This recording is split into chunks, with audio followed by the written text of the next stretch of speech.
नमस्कार दोस्तों, स्वागत है आप सबका भद्रा IAS एकेडमी में। आज का डेट है 15 October and after a long gap of puja holidays again we are meeting up in this platform now.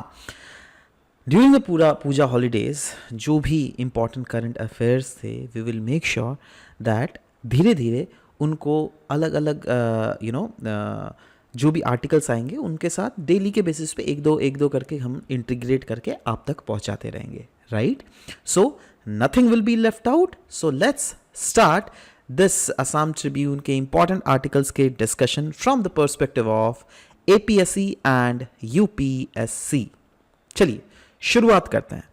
सबसे पहला यहाँ पे असम ट्रिब्यून का आर्टिकल डिस्कस करेंगे जहाँ पे वेटलैंड रिजुविनेशन के बारे में बात की जा रही है, क्योंकि असम गवर्नमेंट इनिशिएट कर रही है एक कॉम्प्रिहेंसिव प्लान। जी हाँ, एक ऐसा कॉम्प्रिहेंसिव प्लान जिसके तहत अक्रॉस असम अराउंड 129 जो वेटलैंड्स है ना, या फिर बील्स जिसको बोला जाता है, जैसे अगर आपको पता होना चाहिए असम में जो रामसार रिकॉग्नाइज्ड वेटलैंड जो है वो कौन सा है? दीपोर बील।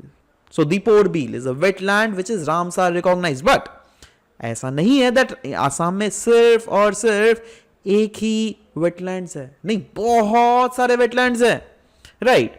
सो अभी असम में गवर्नमेंट क्या सोच रही है दैट अराउंड 129 बील्स जो कि across various part of the state, right, from north to southern part of the state and from eastern part of the state to the western part of the states, इनको rejuvenate किया जाएगा। Rejuvenate मतलब क्या हो ना, that wetlands के जो condition है वो काफी ज्यादा पुअर हो चुका है। Poor in the sense that बहुत सारे ऐसे रीजन में जहां पर वेटलैंड्स को धीरे धीरे वहां से पानी को निकालकर वहां पर ह्यूमन हैबिटेट उसको कैप्चर कर ले रही है, इलीगल ऑक्यूपाई कर ले रही है, राइट? इसीलिए इनको खाली किया जा रहा है।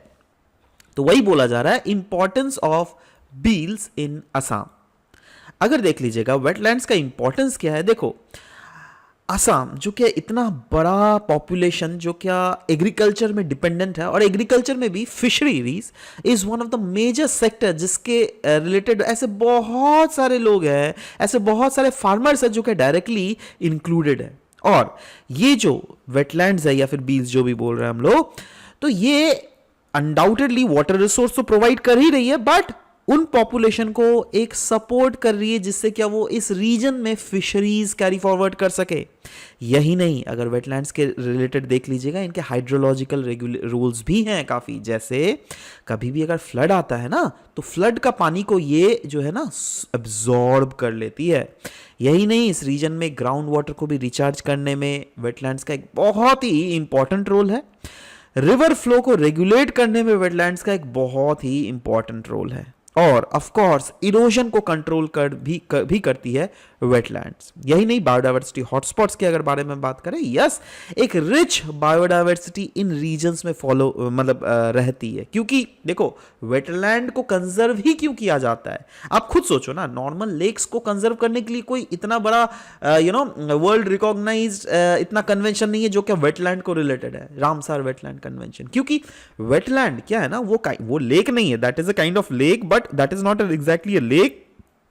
वेटलैंड एक ऐसा वाटर बॉडी है ना जिसका एवरेज अगर डेप्थ देख लीजिएगा वो 6 मीटर से कम है। अब 6 मीटर से कम होने के कारण क्या होता है, सनलाइट जो है इस रीजन में प्रॉपर पेनिट्रेट कर पाती है, और इस रीजन में different kind of organism survive कर पाती है। इसीलिए ये बोला जा रहा है वेटलैंड जो है ना एक बहुत ही रिच बायोडाइवर्सिटी को सस्टेन करता है। बहुत सारे ऐसे माइग्रेटरी बर्ड्स हैं जो कि इस वेटलैंड्स में आते हैं। इसीलिए अब आपको तो पता ही है दैट आसाम अगर देख लीजिएगा पूरे नॉर्थ ईस्ट का हार्ट ऑफ नॉर्थ ईस्ट बोला जाता है आसाम को। So it is very responsibility of Assam that Assam should also focus on something in which they will be taking leadership role in conserving our environment. और इस वेटलैंड रिजुविनेशन के related जो है ये कहीं ना कहीं लीडरशिप रोल ही दिखा रही है, राइट? अभी के समय में ऐसे बहुत सारे चैलेंजेस हैं जो कि वेरियस वेटलैंड्स एंड बील्स के द्वारा फेस किया जा रहा है। जैसे सिल्टेशन एक बहुत बड़ा इशू है। इसके कारण क्या हो रहा है दैट वाटर का लेवल जो है वो रिड्यूस हो रहा है, राइट? बहुत समय क्या हो रहा है दैट देखो वाटर क्योंकि सिल्टेड, अब सिल्ट हो गया ना, देखो सिल्ट मतलब क्या होगा, जैसे सोचो ये वेटलैंड है राइट, अब क्या होगा यहाँ पे बहुत ज़्यादा मिट्टी मिट्टी या फिर सेडिमेंट्स ही जम गए, तो इतना ज़्यादा सिल्ट होने के कारण क्या होता है ना, बहुत समय नेचुरल मूवमेंट्स ऑफ वाटर, अगर सोचो वेटलैंड से दूर जाना है या फिर कोई दूसरा रीजन से वेटलैंड को आना है तो वहाँ पे आने जाने में प्रॉब्लम हो जाता है। इसके कारण क्या होता है, फिशेस का भी एक रीजन से दूसरे रीजन में जाना, ट्रांसफर होना प्रॉब्लम हो जाता है right. Decline in fish production, जी हाँ, फिश प्रोडक्शन भी इसके कारण बहुत ही सिग्निफिकेंटली डिक्रीज हुआ है, और ऐसा मैं नहीं बोल रहा हूं, ऐसे स्टडीज बोल रहे हैं। तो ये जो पूरा प्रोजेक्ट है ये है क्या, जैसे कि पहले क्लियरली बोला गया 190 से भी ज्यादा बील्स को आइडेंटिफाई किया गया है जो कि रिजुवनेट किया जाएगा bye district fisheries development officers, और इसके जो फाइनल सिलेक्शंस होंगी वो एशियन डेवलपमेंट बैंक का स्क्रीनिंग मैट्रिक्स इसको फाइनल सेलेक्ट करेगा, जिसके तहत अराउंड 129 बील्स जो क्या असम का 3800 हेक्टेयर को कवर कर रहा है, इस रीजन्स को सेलेक्ट किया गया। और असम स्टेट एप्लीकेशन सेंटर क्या कर रही है, इन 129 बील्स को ऑलरेडी इन्होंने जियो मैप ऑलरेडी कर दिया है राइट। सो सवाल होता है ये जो इतना प्रोजेक्ट होगा ऑफ कोर्स सस्ता तो नहीं होगा, बहुत ज्यादा खर्च होने वाला है, तो अराउंड कितने पैसे खर्च होंगे, यस अराउंड 800 करोड़ के आसपास पैसे खर्च होने वाला है, जिसमें क्या पूरा पैसा क्या आसाम गवर्नमेंट देगी, नो नो नो नो, सिर्फ 20% आसाम गवर्नमेंट देगी, बाकी के 80% जो प्रोजेक्ट का जो खर्चा है वो एशियन डेवलपमेंट बैंक के द्वारा उठाया जाएगा। और ये पूरा प्रोजेक्ट के अगर की कंपोनेंट्स देख लीजिएगा क्या क्या है, यस अनडाउटेडली जो एक्स्ट्रा सेडिमेंट्स है उसको ड्रेज आउट किया जाएगा, इससे क्या किया जाएगा दैट वो जो बील्स है या फिर वेटलैंड्स है उसको डीपन किया जाएगा, इससे फिश फ्लो आउटफ्लो जो है वो प्रॉपर हो सकेगा। यही नहीं, मार्जिनल एरियाज में डीसिल्ट किया जाएगा जिससे वाटर होल्डिंग कैपेसिटी बील्स का बढ़ाया जा सके, डी वीडिंग किया जाएगा ना। वीड्स क्या होती है ना, वीड्स ऐसा एक अनवांटेड प्लांट्स होती है जिसके कारण जो है उस वेटलैंड्स का जो न्यूट्रिएंट्स है वो खत्म हो जाता है, अब उन वीड्स को हटा दिया जाएगा राइट, जिससे जो नेचुरल प्लांट्स है जिसको कि हम चाहते हैं दैट उस वेटलैंड में ग्रो करे वो उनको प्रॉपरली न्यूट्रिशन मिल पाएगा। क्योंकि आप खुद सोचिए अगर एक कमरा में 5 जने हैं राइट, और मैं आप 5 जनों को खाना देना चाहता हूं, बट अचानक से कहां से बाहर से उठ के आ गया है, केरला से, एक जन तमिलनाडु से भी उठ के आ गया है ना, तो अगर इस कमरे में ये लोग भी रहेंगे तो खाना तो इनको भी देना पड़ेगा ना। अब मैं क्या बोल रहा हूं, नहीं भाई तुम लोग जाओ यहां से, केरला वाले तमिलनाडु वाले जाओ यहां से निकलो राइट। तो क्योंकि मेरे पास कितने हैं, 6 ही आम है, तो 6 आम तो आप लोग 6 जने ना खाओगे, अगर ये 8 जने आ जाएंगे तब तो थोड़ा थोड़ा काट के उन लोग को भी देना पड़ेगा राइट। सो मैं क्या बोल रहा हूं that it is a kind of weeds right, मतलब वैसे ही ऐसे बहुत सारे वेटलैंड्स में भी क्या होता है अनवांटेड प्लांट्स आ जाते हैं, इनको वीड्स बोला जाता है राइट। तो वही बोला जा रहा है डी वीडिंग किया जाएगा है ना। यही नहीं, कंस्ट्रक्शन बनाया जाएगा water pools and retaining structures का, जिससे ऑफ कोर्स वाटर स्टोरेज को इन्हांस किया जा सके, और फ्लड मिटिगेशन के रिलेटेड भी बोला गया है दैट ये मेजर्स जो है, ये जो मेजर्स लिए जाएंगे ये कॉन्ट्रीब्यूट करेगा टू फ्लड मिटिगेशन, जिससे रेगुलेट किया जा सके water flow as well as storage को राइट। सो अभी प्रेजेंट सिचुएशन अगर गुवाहाटी के बारे में बात करें तो क्या क्या है, देखो गुवाहाटी में अगर देख लीजिएगा वेटलैंड्स जो है ना ये अंडर थ्रेट है, क्लियरली यहाँ पे बोला गया है। क्योंकि जैसे मान लो दीपोर बिल ही ले लीजिए राइट, आप दीपोर बिल के आजू बाजू जाइए, आपको देखने को मिलेगा दैट धीरे धीरे अभी भी वहां पर धीरे धीरे वहां पे मिट्टी फेंका जा रहा है, एंड वहां पर धीरे धीरे कब्जा किया जा रहा है राइट। अगर आप देखो, since I am presently staying in Guwahati, so I have been to Decathlon, अगर आप गए होंगे तो राइट। सो उस साइड में देख लीजिएगा दैट वहां पर भी बहुत सारे कंस्ट्रक्शन हो गया है ऑलरेडी राइट। नाउ मैं यहाँ पे बिल्कुल क्लेम नहीं कर रहा हूँ दैट हाँ किसी ने इस रीजन में कैप्चर किया है या फिर क्या किया है राइट, बट यस अगर आप पास्ट का वेटलैंड का डेटा उठा के देख लीजिएगा, दीपोर बिल का area that was huge, that was very large, but at present अगर आज का वेटलैंड का, दीपोर बिल का वेटलैंड का एरिया उठा के देख लीजिएगा वो काफी ज्यादा श्रिंक कर चुका है राइट। इसका मतलब क्या, दैट यहाँ पे अनचेक्ड ह्यूमन एक्टिविटीज के कारण ये श्रिंक हो रहा है, इंडस्ट्रियल डेवलपमेंट के कारण ये जो है वेटलैंड धीरे धीरे डिग्रेड हो रहा है। गुवाहाटी वाटर बॉडीज एक्ट 2008 का भी बना हुआ था, जिसके तहत गवर्नमेंट के द्वारा पास किया गया था ये एक्ट, और बट इस एक्ट के बाद में भी सोचा गया था दैट हाँ जो भी वाटर बॉडीज है गुवाहाटी के इन एंड अराउंड वो एटलीस्ट कंजर्व रहेंगे, बट इसका भी इम्प्लीमेंटेशन कहीं ना कहीं इनइफेक्टिव ही हमें देखने को मिला है। दीपोर बिल का अगर केस क्लियरली बोला गया है दैट देख लीजिएगा दैट वहाँ पर भी क्या हो रहा है, कंटामिनेशन हो रहा है, राइट, वहाँ के फ्रेश पानी का। In fact untreated municipal solid waste जो है वहाँ पे डंप किए जाते हैं उनके पेरिफेरल रीजन में दीपोर बिल के, राइट। इसीलिए there is urgent need for revival. और ये रिवाइवल कैसे करोगे? कॉम्प्रिहेंसिव और हॉलिस्टिक प्लान हमको बनाना पड़ेगा, जो क्या गवर्नमेंट का टॉप प्रायोरिटी होना पड़ेगा, राइट। तो क्योंकि ये अगर दीपोर बिल को बचाया जाए, दीपोर बिल ही नहीं डिफरेंट अदर वेटलैंड्स को भी अगर बचाया जाए, तो अनडाउटेडली इसको तारीफ किया जा रहा है दैट ये एक वेलकम इनिशिएटिव होगा, है ना। बट इसको एग्जीक्यूट करना पड़ेगा अर्जेंट मैनर में, ट्रांसपेरेंट मैनर में, और स्ट्रांगली फोकस करना पड़ेगा हमको बायोडाइवर्सिटी के कंजर्वेशन के ऊपर, राइट। नेक्स्ट आर्टिकल भी अगर देख लीजिएगा, यहां पे बोला गया ई माइग्रेशन पोर्टल के बारे में क्लियरली बात की जा रही है, क्योंकि इंडिया के द्वारा लॉन्च किया गया है एक ई माइग्रेट पोर्टल, और ये भी रिवैम्प्ड ई माइग्रेशन पोर्टल है। मतलब पहले भी ऐसे माइग्रेशन पोर्टल्स थे बट अभी इसको रिवैम्प किया गया है, राइट।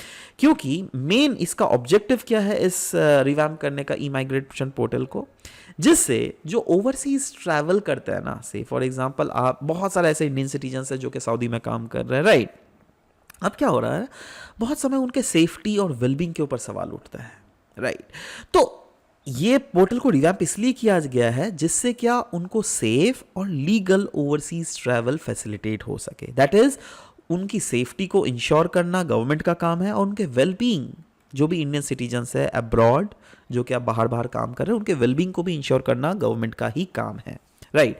इससे क्या होगा दैट अगर ऐसा फैसिलिटेशन होगा ना, तो हमारे जो लेबर्स होंगे हमारे देश से बाहर में भी जाएंगे, राइट, और वो लोग हमारे देश में रेमिटांसेस भेजेंगे। तो वही बोला जा रहा है, इससे जो है इंप्रूव्ड मोबिलिटी होगा इंडियन लेबर्स का, राइट। क्योंकि अनडाउटेडली इसे इन्हांस किया जा रहा है ease of mobility of Indian labours, जिससे इंश्योर किया जाएगा इनका protection in the foreign countries, right. अगर फीचर देख लीजिएगा तो यस, सबसे पहला फीचर है एक सेफ और ट्रांसपेरेंट सिस्टम बनाया जा रहा है, जिससे प्रमोट किया जा रहा है सेफ, ट्रांसपेरेंट और ज्यादा inclusive mobility for Indian workers abroad. यही नहीं, अगर आप हमारे गोल 10 ऑफ 2030 का agenda of sustainable development goals देख लीजिएगा, उसमें भी क्या बोला गया, ऑर्डरली, सेफ, रेगुलर और रिस्पॉन्सिबल माइग्रेशन इंश्योर करना है। तो वो उस गोल के थ्रू ही तो ये अलाइन हो रहा है ना, राइट। यही नहीं, प्रोटेक्शन ऑफ वर्कर्स भी एक बहुत प्राइम फैक्टर है जो कि इसके थ्रू देखा जा रहा है, क्योंकि पोर्टल जो है वो सिंबल है इंडिया के कमिटमेंट का दैट हम जो भी हमारे देशवासी जो भी बाहर में काम करने जा रहे हैं उसका प्रोटेक्शन को हम लोग इंश्योर कर रहे हैं। यही नहीं, challenges faced by the migration workers, ऐसे बहुत सारे गल्फ कंट्रीज में वो लोग बहुत समय चैलेंजेस फेस करते हैं, राइट, जिससे फ्यूचर में वो चैलेंजेस, वो जो भी इश्यूज फेस कर रहे हैं उनका वेलबींग जल्दी से जल्दी हो सके, राइट। यही नहीं, इसके थ्रू इंटीग्रेशन किया जाएगा डिजी लॉकर का भी। इससे फ़ायदा क्या होगा, जो भी इमिग्रेंट्स हैं ना जो बाहर में जा रहे हैं, वो लोग अपने डॉक्यूमेंट्स जैसे पासपोर्ट, एम्प्लॉयमेंट कॉन्ट्रैक्ट्स, उसको पेपरलेस फॉर्मेट में डिजी लॉकर में रख सकते हैं, राइट। और इस इंटीग्रेशन से जो है इन्हांस हो रहा है both the convenience and security for users, जिसके थ्रू उनको अलाउ किया जा रहा है to access important documents online, ठीक है। Next, first ever riverine dolphin population estimation, right. Now India for the first time first population estimation कर रही है रिवराइन डॉल्फिन्स का। किस किस रिवर सिस्टम में? गैंजेस रिवर सिस्टम में, ब्रह्मपुत्र रिवर सिस्टम और इंडस रिवर सिस्टम में। तो इस आर्टिकल के रिलेटेड मैंने कुछ कुछ की पॉइंट्स निकालने की कोशिश की है, जैसे ये पहला एवर, जी हाँ, फर्स्ट एवर पॉपुलेशन एस्टिमेशन है रिवर डॉल्फिन्स का, राइट, जो क्या गंगा, ब्रह्मपुत्र और इंडस रिवर के अराउंड 8000 किलोमीटर लॉन्ग सर्वे किया जाएगा, राइट, और ये 2 साल तक चलने वाला है ना। अब देखो सवाल होता है दैट ये अचानक से क्यों ये दिमाग में आया? देखो अचानक से दिमाग में नहीं आया, 2020 में ही एक प्रोजेक्ट लॉन्च किया गया था जिसका नाम था प्रोजेक्ट डॉल्फिन, और उसमें क्लियरली उसके डायरेक्टिव्स में मेंशन किए गए थे दैट जितने भी हमारे देश में फ्रेश वाटर और कोस्टल डॉल्फिन्स है ना, उनकी सुरक्षा जो है हमें करनी है, और उसी को देखते हुए पहला ये riverine dolphin population estimation carry forward किया जा रहा है, राइट, जिसमें Ganga river system, Brahmaputra river system और मेघना रिवर सिस्टम, और सिर्फ इन्हीं रिवर्स नहीं, उनके ट्रिब्यूटरीज में भी जो क्या इंडिया, बांग्लादेश, नेपाल, भूटान अक्रॉस इसको सर्वे किया जाएगा, है ना। और एक स्मॉल पॉपुलेशन इस स्पीशीज का इंडस रिवर सिस्टम में भी है, उसको भी सर्वे किया जाएगा। और ये जो एक्सरसाइज है वो गंगा और इंडस रिवर सिस्टम को भी क्लियरली देख रही है, राइट। यही नहीं, इसका ऑब्जेक्टिव अगर देख लीजिएगा वो क्या है, बेसलाइन पॉपुलेशन को इकट्ठा करना। दैट इज, ये जो सर्वे किया जाएगा ना, ये प्रोवाइड करेगा एक बेसलाइन पॉपुलेशन जिससे काउंट किया जाएगा रिवराइन डॉल्फिन्स इन इंडिया, जो क्या सर्व करेगा as a reference for future assessment. यही नहीं, कंजर्वेशन फोकस को और भी ज़्यादा इन्हांस किया जाएगा, राइट क्योंकि अनडाउटेडली देखो, डॉल्फिन का पॉपुलेशन का अगर नंबर्स हमको मिल गया ना, कौन सा रिवर सिस्टम में कितना है, किस किस रीजन में कितना है, तो इससे क्या होगा, that fresh water as well as coastal waters के जो डॉल्फिन्स है उसको हम लोग बचा सकते हैं फ्यूचर में, है ना।